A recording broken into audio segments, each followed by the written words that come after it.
Okay, Vicky, you guys, I have Vicky on here for a phone call to talk a little bit about her experience. She's had an amazing transformation. She's completely leaned into bodybuilding. She's involved with Angels. She's doing all the shows, and she looks absolutely incredible. So, Thank you. Vicky, can we talk a little bit about where you started and what made you initially sign up for programming and, starting your transformation journey? Okay, that's not a short version, but so after having cancer twice, I kind of let myself go with a bag of double stuffed Oreos and a gallon of milk a day, and my body was suffering the consequences, and my motivation and self accountability was not there. Um, and so I had actually found a friend on social media.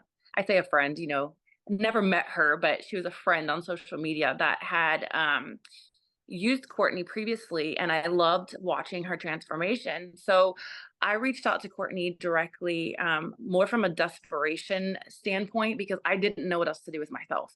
My pants weren't fitting. I hated the way I looked. And I mean, I have life that's positive, but also the health part of it was very important to me because I'd overcome so much already. If I didn't stay healthy, I knew that there was a potential for worse to happen. So when I reached out to Courtney, it was mostly just I say Courtney, I'm looking right at you. When I reached That's out to okay. you, We're it was talking to a group of people. People are going to watch this. when I reached out, it was initially just to lose weight, honestly, and to feel comfortable in my skin. But I am a tough nut to crack. So I knew that it was going to be a challenge and I need tough love. I don't work with the soft love. And I knew that it would take a strong coach to tolerate that, because I couldn't do cardio in the beginning. Honestly, that was one of my biggest hurdles was um, not being able to do cardio because of all my surgeries. So having unrealistic goals for me was the only way to have a goal. And so when I signed up, I just wanted to lose weight. And you kind of saw through my BS and you're like, yeah, no cardio. Okay. And you sneak a little bit in there on me. And then you're like, but did you die? Um, and so from there, it was, I had to have more unrealistic goals. I started achieving every little goal that we would come up with. And one of the biggest things I think that hit me early on was I was like, I'm already reaching my goals. What do I do next? And I believe your response was, I don't know. You have to have your own goals. And then I didn't realize what my goals were anymore. I'd met the goals that I wanted, but I still wanted to stay healthy. And I knew that that accountability piece had to maintain throughout. Like I can't just give up and stop. Like I hadn't met the goal and like I can just wash my hands of going to the gym and just let myself go back downhill. I have to keep consistent with it. So Yeah, and let's touch on that really quick. So you said you kind of reached your goal and you're like, "Oh my gosh, what do I do now?" How did you yes. know that you reached your goal? Like, was it a specific weight? Was it a waist measurement? Was it a look? Did you take your check-in photos and you're like, "Oh my gosh." And then how long about did that take before you were like, "Wow, I did this?" Let's see. I think I hired you it was like June. And I think it was by December. Um, I realized I could fit into clothes that I hadn't fit into in a really long time. I didn't have a number in mind for weight or waist or anything like that. I am a scale stepper. I step on the scale every day. It was more of I felt comfortable in my skin, and that's how I initially gauged it. Because those goals were very loose. I didn't know what I was trying to accomplish until I accomplished it. Um, but I'd say about 6 months in. I mean, there was earlier periods where I felt that I was meeting successful benchmarks for sure, Mhm. but they were mostly clothes driven. Yeah. Okay, that's good to know. And then, so for that first 6 months, if I remember correctly, too, like we weren't doing a ton of cardio. So when Vicky initially started that way, I was like, okay, no cardio. Let's do what we can. And I think it's important too that, when she says unrealistic goals, To me, they weren't unrealistic. And as a coach, I think you need to be able to see the potential in somebody and kind of, even if they don't know exactly where they're going, you kind of, after talking to them, feeling it out, you know what they want, and you guide them that way. And then as you continue to work together, we interacted every single week, sometimes more than once a week. We can keep on that direction. And I think too, I remember looking at your check-ins every week and I was just like, oh my God, you're dropping again. Oh my God, you're down again. Wow, look at your glutes. Wow, look at your shoulders. Dude, your waist is like way smaller. And I was looking at this and I was like, wow, her body, even without the cardio, is responding exceptionally well. This girl's on her stuff. And so when we were making that shift to like the next goal, I don't remember if it was like, I was like, hey, you kind of look like a bikini competitor, like if you want to, or where that came in. I mean, obviously, I coach a lot of competitors. Maybe you saw somebody else and you're like, you know what? That suddenly, that unrealistic goal is looking really within reach. And then when we transitioned you to that contest prep phase, it's when somebody presents you with something that they're not going to do off the bat, like, hey, I can't do cardio or I can't do this. I think it's important to respect that boundary. And then as we continue to work together and you change and your body changes and your goal changes, I wanted to like psychology you a little bit and almost have it be like your idea, like, hey, we have this goal, this would really help get us to that next level of conditioning if you're able to just start with walking on a treadmill or walking outside and you just dip your toes in. We didn't just start with an hour on the stairs or crazy cardio or anything like that. We slowly ramped it up and I wanted it to be more your idea than mine. And I remember from my side that was kind of the approach. Yeah, I think for me, the turning point for me mentally was number one, having the accountability, like somebody that calls you on your BS. Um, because I told you from the beginning, I was the excuse maker. I can't do this because XYZ. And they were all always valid reasons in my head, but I was very upfront that I am the excuse maker. And so I think enabling you to not enable me was helpful, but also your positivity. Like I couldn't see the progress in my pictures some weeks. And you were like, hey, and you would point out even the smallest detail, whatever you could find in my pictures, you were like, hey, this is progress.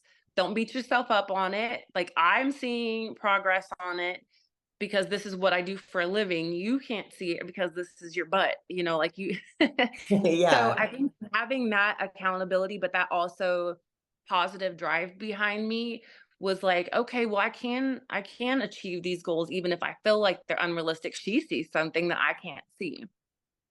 Yeah, absolutely. And because I remember going into your first show. So your first show was in spring after, so it was pretty close to a year after we started together. Mhm. Um, was it the Cutler or was it, I know it was a Vegas show, or was I it, did I did the muscle contest in Vegas in yeah, August. it was there's a lot of muscle contest shows. It wasn't the Cutler. Maybe it was, I know it was at, um, it wasn't the color, but it was another local Vegas show, whatever. But going into it, so you definitely had your reservations. You were like, Cord, we're not lean enough. We did some posing in person. We did your suit fitting. We got a suit picked out for you. And so when you changed your goal and you're like, okay, this is going from fat loss transformation to I'm going to get on a bodybuilding stage. And you kind of had your reservations throughout the contest prep. It was new. It was something you'd never done before. How how did you push through that? Um, well, a lot of it was I had to figure out what could get me past my mental block because you are your own worst critic. And I mean, I do look a little different. And I realized that there weren't a lot of people that were going to be on stage that were looking like me, but also I'd never done it before. So I didn't know what to expect. I didn't feel like I was worthy of being on the stage yet. Just because I know how much work everybody else puts into it. And I didn't feel like I had put in quite enough time, but I knew that if I didn't get on stage, I would never do it. So I had gotten my bikini from Angel Competition Bikinis, and they do this fashion show. And first, I started off by putting my half naked butt pictures on social media just to get like the public feedback. What are people saying? Because if I can get past that, then maybe I can get past judges giving me critical feedback because I know it's coming. Um, but then getting on the stage was the other part of it. Can I be myself on a stage in a bikini and accept feedback, whatever, good, bad, or indifferent? So when I got my angel competition bikinis, I found out that they had this fashion show, and it was a couple weeks before my competition. And so I applied for it, and I met this group of ladies. They were all walks of life, some competitors, some not competitors. Some people just wanted to boost their confidence, some just wanted to feel pretty, whatever their case was. I felt like when I met these ladies, like I just wanted to ball up and like keep them all in my life forever because they made me feel so good about who I am. And no matter like how it turned out for me in the end, getting that confidence to go on stage with them, even regardless of how I looked when I was on the stage with them, it was an opportunity to try it out, to see how it felt, to have their encouragement, to have other ladies beside me that were like in the same boat that I was. Some in some cases where they were like, never done this before, don't know how to pose, never been around other half naked ladies with tanning spray on before. Like it was just an experience, and the camaraderie of it gave me all of the internal feedback and external feedback that I needed to go into my competition confidently. That's amazing. And I think it's great that Angels has that because getting on stage in a bikini is terrifying. Even though it's like, obviously, we don't have to do it, but when you put so much work into like this physical transformation, it does. It changes you mentally, it changes your confidence. You become disciplined and you do things that you didn't even realize were possible. And then you take that to a whole nother level with the stage and the judges and the spray tan. And Angels is so good about building that community and encouraging each other and getting that positive reinforcement going, for everybody. So when you said you initially started by kind of posting some of your photos, your bikini photos on the internet and seeing what kind of feedback you got, was it mostly positive or was it a little bit all over the place? It was all positive. Okay, good. I did get a couple of the gross messages, private messages, but that's to be expected. Mhm. Um, But other than that, everybody was very positive, like, "Wow, I didn't know you were doing that." Some jokes, about being cheeky and stuff like that, but Yeah. it was all very positive and inspiring, honestly, and these are friends and family and some people that I'd never met before, so that was helpful in it too, and I think that, body positivity in any phase of this is an encouraging piece of it. You're going to have the naysayers, and of course I've had people make comments about my hair and whatnot, but at the end of the day, like the majority of it was positive, and I just chose to focus on that. Yes, absolutely. And I think that's really important. And I think too, even like the couple negative comments or the more that like there's always going to be that little bit, but honestly, learning to let that kind of roll off you and focus on the positive. And I think if you feel confident in what you're doing, and you like your body, that's honestly where confidence comes from is like you're in the gym, you're getting stronger, you're building this body, you put work into it, you like you. And if you like you, then anybody who doesn't, it makes it a lot easier to just kind of away with that. So your Yeah. first show, when you were getting on stage in front of the judges, so can we talk a little bit about how you did? Can you tell us your placings and stuff? Yes, I took home one first and three second places, and I don't remember which categories they were, off the top of my head, but that was a sure shocker for me, to be honest with you.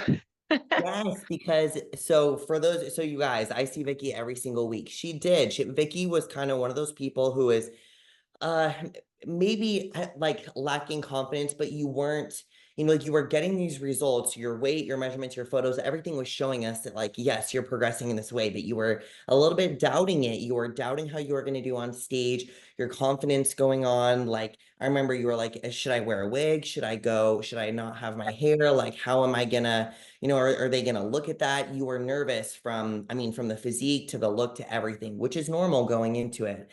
But that's why I wanted to assure you that, like, yes, you're there. You look this way. You're going to stand up there and look like you belong with everybody. And I think when you're making a transformation from where you started to getting on a stage, it can almost feel crazy. Like you're looking at these other girls and to feel like you belong because you see them up here and like you actually stand next to them and look comparable on a stage is it's a huge deal. It is. And you did it and you got the medals and you got to go up for an overall. I think we did novice, open, masters, and I True think you novice. true novice. Yeah. So those were the classes that you did. And you looked absolutely incredible up there. And so you were able to take that confidence from the fashion show, bring it to the stage. You crushed your posing. You did wonderful. Do you remember what you felt like when you were on stage, or did you black out? Is it just kind of a blur? Um, I think the very first time I got on the stage, I was shaking. I was just trying to not shake to where people could see it. But I psyched myself up so big behind the stage. Like I redirected my focus on the other girls. I know this is gonna sound crazy, but being a mom, I was like fixing girls' hair, fixing their straps. I'm like, okay, don't focus on me right now. Like focus on them. And then when I get up there, I'm just gonna forget, like I'm just gonna do the posing. It's gonna come natural and it's gonna, I'm gonna get off stage and then I can go die then. Mhm. And so the first time I did that, I was so focused on fixing this one girl's hair that by the time I got up on the stage, I was just like, okay, just get it over with. Just do it and get off the stage. And then the second time, I think is when my nerves started kicking in a little bit more because then I was like, I don't have anybody else to fix their hair. And so that was when it started shaking. And then there was one particular girl that I had met prior to the show, and she was just absolutely stunning. And I had to go up against her, and I was like, oh my gosh, it was like the most nerve wracking thing because I was in awe of her and her progress. And I'm like, there's no way, and I placed second against her, which is absolutely fine. Like she deserved it.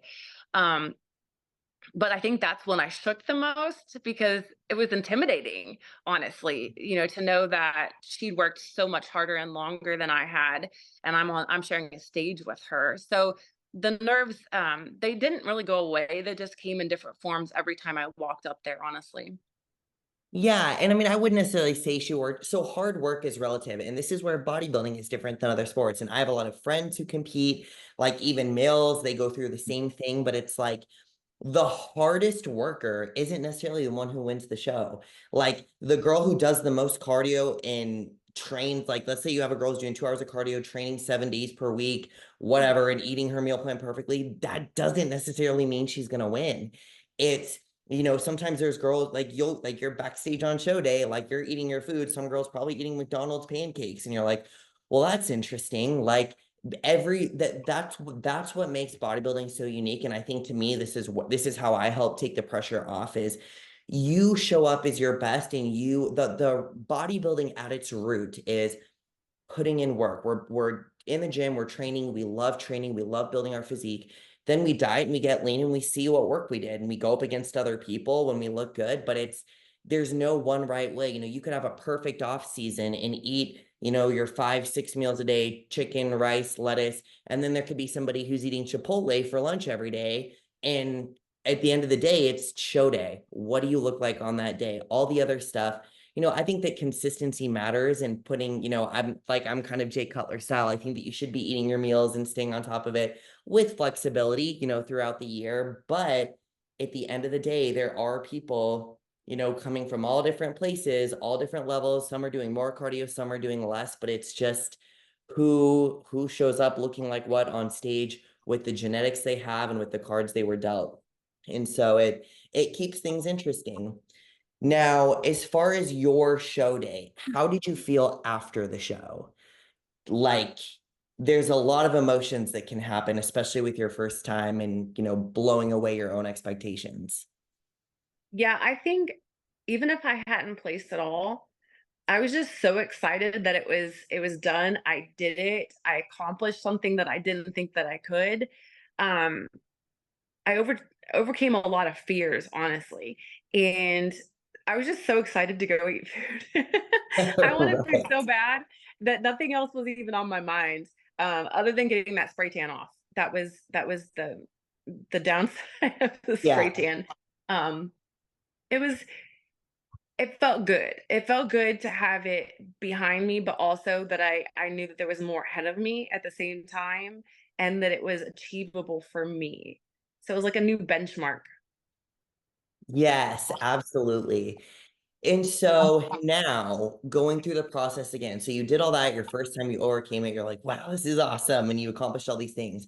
So in your contest prep now, you posted a photo recently and it was freaking the bomb. I was looking at your check and I'm like, your front pose, like, oh my gosh, like this is the best I've ever seen from you. And you were like sick that whole week. So you stayed on top of it when you were sick. You showed up. And I mean, I was just like, wow, it almost gives me chills to think about it. Just you come so far and you're looking like, like even more and more competitive this time. So how, like when you posted that photo, like I want to know how you feel right now with your physique. Does this prep feel different than the last one? And what's your mindset going into it this time?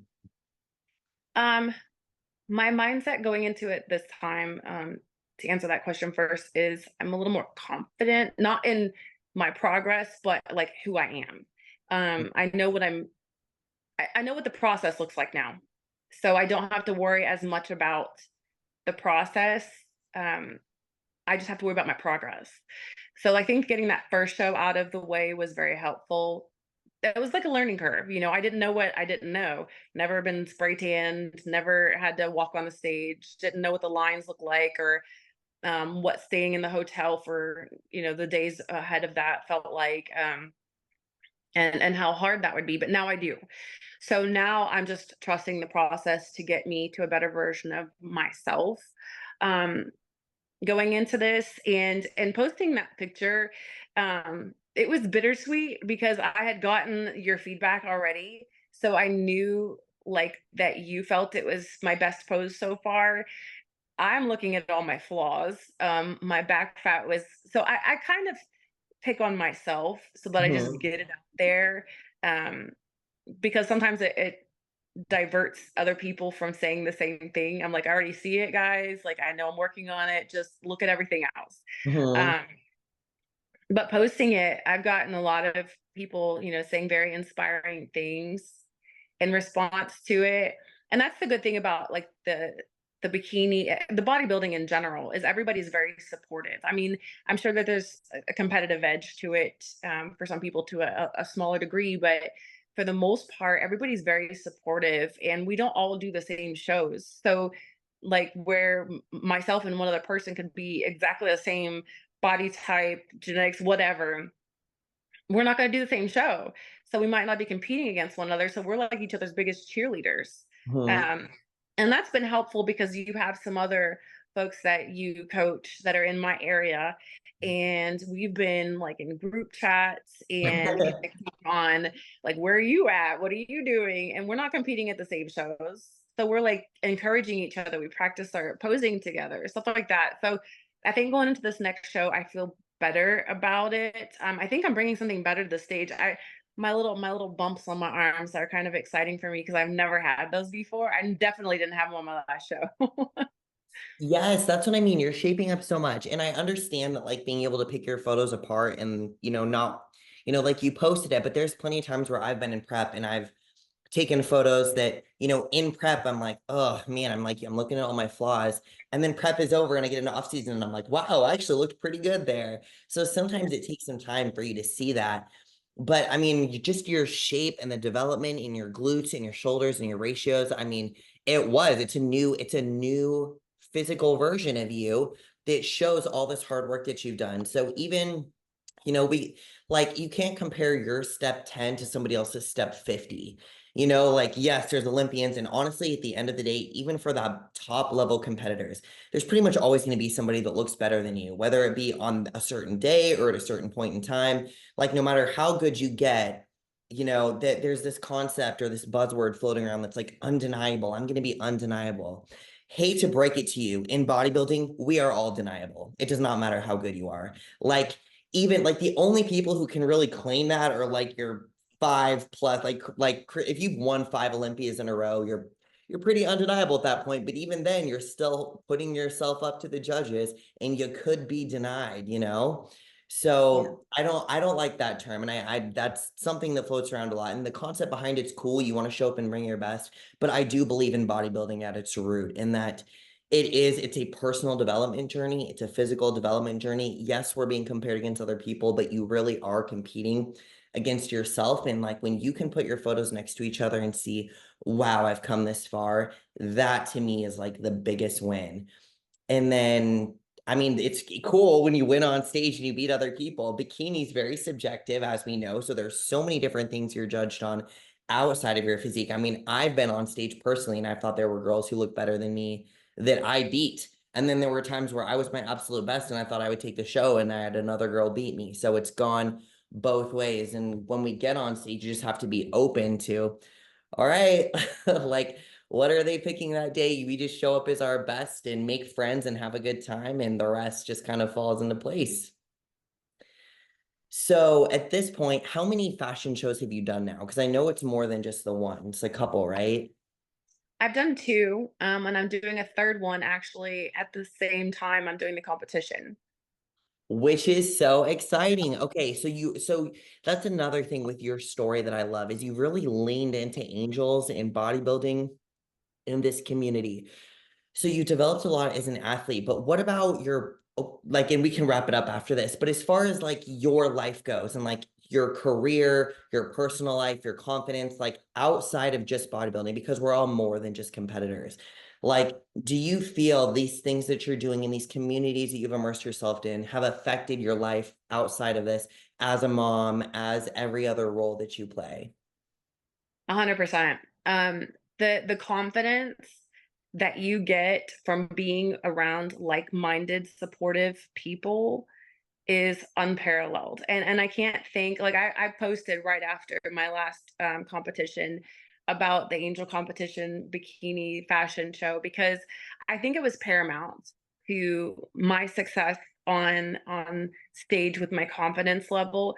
Like I can build whatever package with you and come together with a nice package. But if I don't have the confidence to present that package on stage, that could make or break something. And I think that going on the stage and keeping up with that, I mean, it's like a time to hang out with your friends, but they're very supportive friends. They understand your goals and they want to help you achieve them. So they're like, come on, let's go. Like, you look gorgeous. I love this suit. Let me fix that for you. Like, different things like that.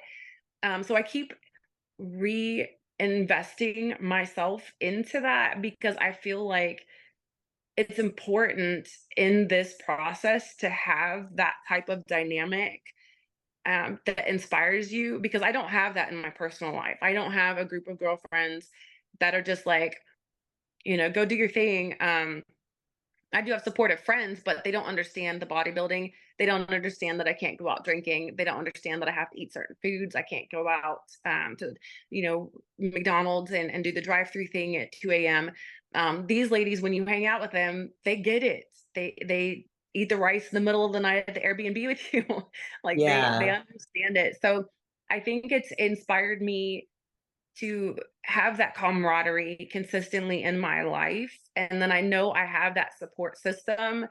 Even if I can't just call them up and be like, I'm having a bad day, there are some girls that I've stayed in touch with that you can call and be like, I'm struggling with this mentally. I've got a mental block, and maybe they've experienced the same thing. So I think it's infiltrated my personal life, and I love the hell out of it. Oh my gosh, I love that because I think so too. That when you're making a body transformation, I think a lot of people don't understand that it is so much more than just a body transformation. I mean, it completely changes your mindset and your confidence, and you find that you kind of are accepted and fit into a different group of people. When we say like-minded, it's like they have bigger goals. They're striving for something greater, that constant development and that goal of being better. And I think that that's extremely valuable when it comes to everything. And then, okay, before we wrap this up, one more thing. I know I keep saying that. Your physical health. So before you started, when it was like the Oreos and the milk and you know what I mean, like the cardio that you were like not able to do at that point, how has your physical health changed? Because there is an argument that bodybuilding is not healthy when we get to, very close to stage. At that point, it is a sport. We're dieting extremely low levels of body fat, which is not exactly the picture for health and fitness. So how do you feel like your health is better now, even with getting on a stage and getting, dieting down to extremely low body fat levels versus before you started, or where is that balance for you? Well, I think it's important to point out that the reason I got cancer one of the times was because of a medication I had taken early on my days. So that being said, I'm very cautious about the things that I put in my body, Hmm. um, as far as medications are concerned. Before I started the bodybuilding transformation with you, I was on all these stomach medications because I had a lot of health issues. And so when you started pushing me in a very positive way, I was able to take myself off of some of those medications, which saved money, gave me confidence. I didn't have to have these extra, stomach medications. Um, and then, there are periods where I feel so much healthier now that I know what's going into my body opposed to when I mean, you get the processed food, you really don't know what you're eating.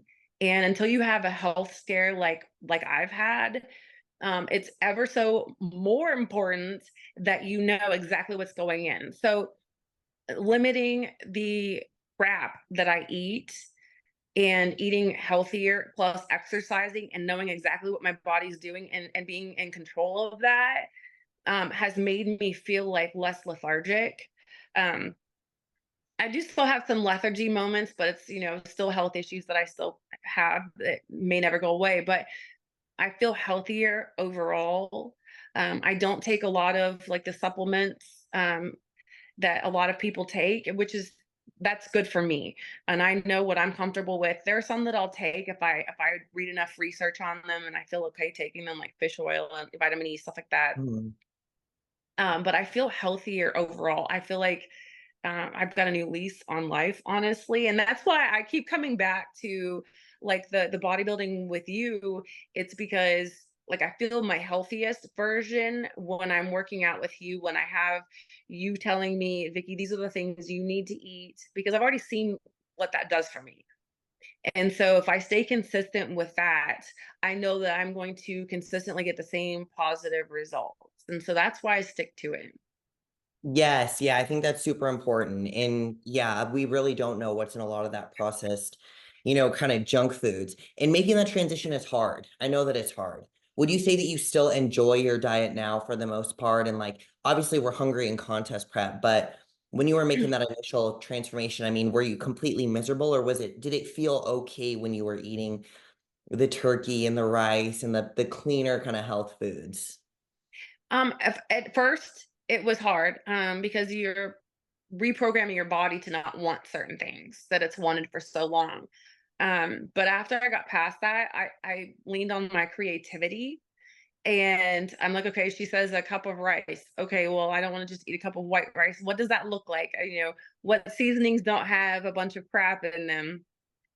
And then mixing things together. You don't just have to eat a cup of rice, a bowl of lettuce, and a piece of chicken. Like, what does that look like? So I've gotten creative with that. So not only did it get easier and more enjoyable, but I got creative in how I did it by going on. You offer some recipes, and I know you have a book, and then there are other people that offer different things online, and then I research the carbs and everything that they offer. So it doesn't have to be as bad as it sounds on paper. Yeah, and I mean there was a couple of times where we had some fun foods. Like I remember with your post-workout, I know you love the mochis, and those are Yes. actually a pretty decent post-workout. So like I'm all about working in like more fun foods that are still pretty clean that can fit, just make your soul happy and make your life happy. And I think that food is more than just fuel. I think that, it goes into culture, it goes into your interactions with other people. And, holidays, it is so deeply rooted that like I'm not one of those food is just fuel people. I think it should be enjoyed. And I think that it's just finding acceptable alternatives, things that we like. Where do we have some flexibility versus where do we need to be more strict? And that's what helps create the longevity here because I mean, the reality is any coach can write a plan that's going to help you lose body fat, but what is, like you said, what does that look like? You have to be able to stick to it and it has to fit into your life independently, uniquely, your schedule, your family. And I think that that's kind of what makes or breaks people. You might be able to do a really miserable contest prep once, but I think if it's something you want to keep doing, you have to find ways to enjoy it for sure. Yeah, and I'm right now in prep. I'm finding it entertaining to pull out my bag of chicken when I'm sitting in the at the gas station or whatever and just eating my bag of chicken because I've made it fun for myself. I know it's part of what I need to do, and I know that that's helping me achieve my goals, but I work best under pressure in that way. So if I make it fun for, okay, I'm, eating out of a baggie in a public place and people are staring at me, people ask, like, what are you doing? And so then I'm Yeah. able to have that dialogue with them and then they understand it and they just let it go. Otherwise, my goals may not be achieved. So you gotta do what you gotta do. Yeah, absolutely. And then it's like, yeah, so you're eating chicken out of a bag, but other people can eat a muffin out of a bag and it's fine, right? Like that would be completely normal. So Yeah.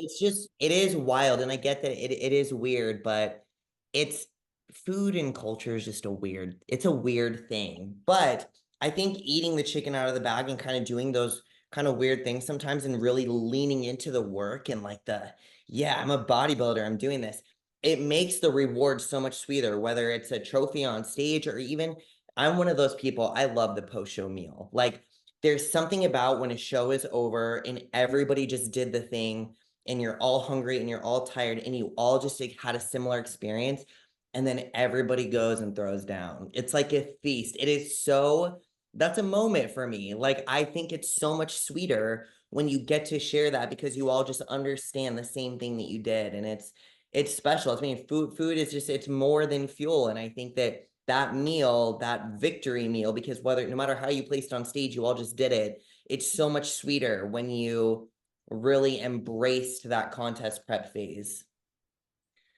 Yeah, But 100%. I mean, my husband thought I was crazy because I ordered one of everything, if I'm being honest, but I couldn't eat more than just a little bit of some of these things. And I still had healthy choices with the exception of, I think I had tiramisu that I took a bite of, but I was like, I deserve this piece of tiramisu and I'm going to forgive myself for this because like I just went through some stuff, but my stomach is way bigger or my stomach's way smaller than my mindset. And so I ordered like so much of everything. And my husband's like, oh my gosh.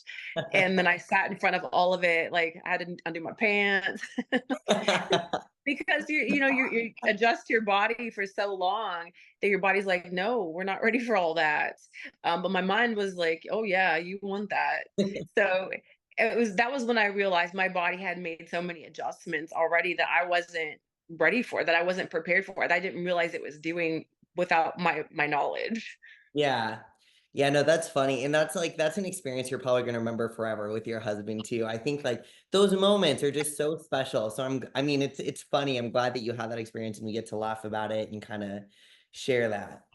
So, before we jump off here, are there any other closing remarks to somebody, that you could share with them about your journey, your experience, recommendations, like things you would tell yourself when you started, if you could?